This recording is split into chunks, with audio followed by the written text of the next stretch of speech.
Welcome back to my leveling guide for the levels from 26 to 36. The first part again is only for those of you overflowing with allowances for guild leaves, because the part where you want to spend all of those is close. That means skip that part when you have less than 80 allowances now. For those with more than 80 allowances, we start again at Hawthorne's Hut in East Shroud, at our friend Cedrepierre. He will offer you 2 guild leaves that are a full mirror of those we dealt with in the previous part. The first one is Blinded by the White, where your task remains to directly attack those trees that can be a hidden spectre, which you want to decimate here. The trees are seemingly the monkeys with more greenery. As you can see in the video, I am blessed with some serious luck revealing 2 spectres by attacking only 3 to 4 trees.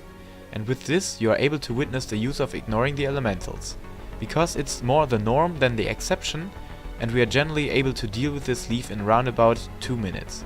Which rewards us with luscious 10k experience points. After that we are able to continue with the next guild leaf, which is called a real Wingnut, and consists of slaying one target that is a vicious evil fairy with some dangerous paralyzing abilities which we try to outstand. The rule of thumb here is to ignore all adds again and dodge all AoE abilities the enemies are throwing at you. As a caster, be careful, since the paralysis can turn this encounter into a real struggle when all your casts are interrupted. If you anyhow got difficulties of defeating her, try to adjust the stances of your chocobo to mixed combat or even healing. And don't fear, your chocobo will do the job for you if you're playing him out very well. With this you will be able to deal with Ponyxia in approximately 1 minute, granting you that nice 10k XP as well. Nevertheless, this leaf should be your preference, and you only switch to the other one when the NPC Cedrepierre is in a bad mood and refuses you to give this leaf. For those again with less than 80 allowances, we attach to the act of fate grinding, where we focus on mostly the familiar areas of the previous part, but expand it with its prime area, the southern Tannerland. That means for our priority rotation it merges onto the first rank, followed by South Shroud along with the remains of the well-known areas. At South Shroud we are now able to benefit from the wide level range the fates consist of. At the same time we profit from many pack mob fates, where you can add a good amount of XP to the completion reward by dealing with many foes, while also containing many hunting log mobs you can deal with in the process. Furthermore, we are able to get used to the atmosphere and environment of that area, because it will be a loyal companion in the next step, that we are finally coming to, and I can really declare as a power leveling step who pays up doubtlessly. With level 28 you ultimately are prepared for reaching that step. You are not prepared! Sorry Illidan, wrong game. We are prepared. For the next step we steer for Camp Tranquill, where we find a new friend Merthelin, and trust me, he will become our best friend. Merthelin will request us to collect Adamantoise eggs from a foreign Adamantoise species for not nesting into the South Shroud. And of course we are doing what our friends want us to. And even if the quest Adamantoise Tears, which we are aiming for, is designed for level 30 or above, Illidan! We will be able to deal with it for sure, and trust me, not only once. The primary reason for this is that we are not holding out one single combat, instead we are acting like Ezio and steal those eggs before even the engine realizes that they are gone. That means the giant turtles spawn and you are already too far away. Au revoir, Shoshana!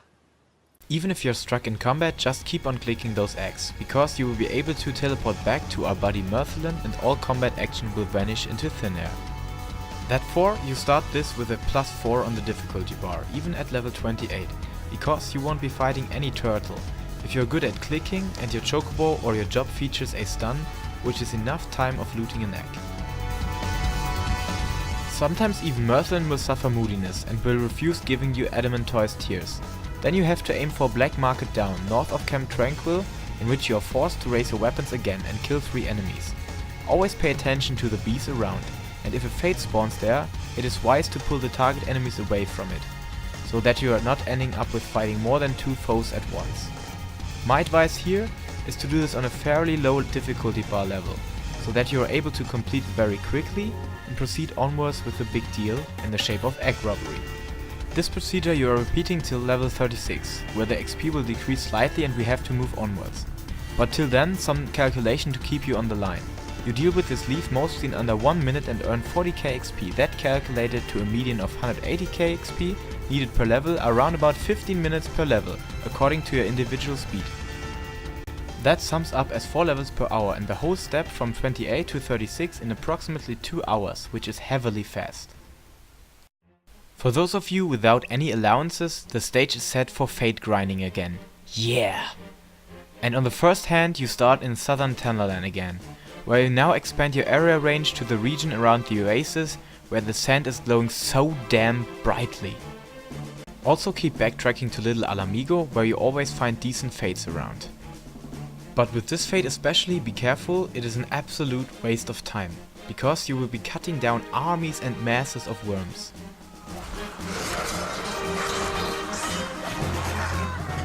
And when you think you have nearly won the struggle, a boss appears and you're absolutely fucked up.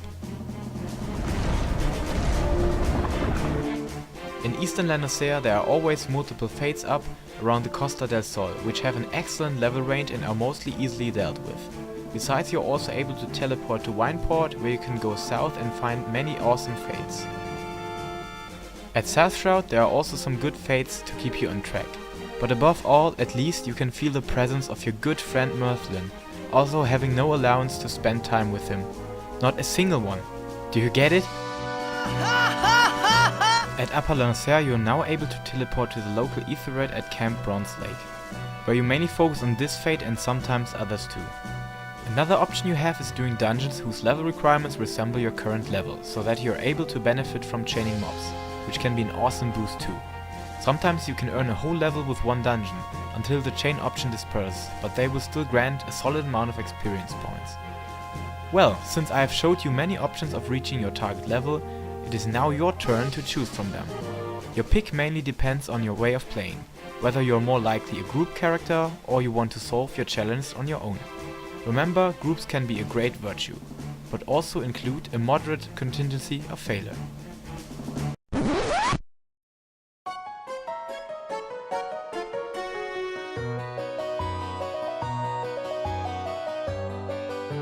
These were the levels from 26 to 36, and I hope you could benefit from my hints and enjoyed the footage.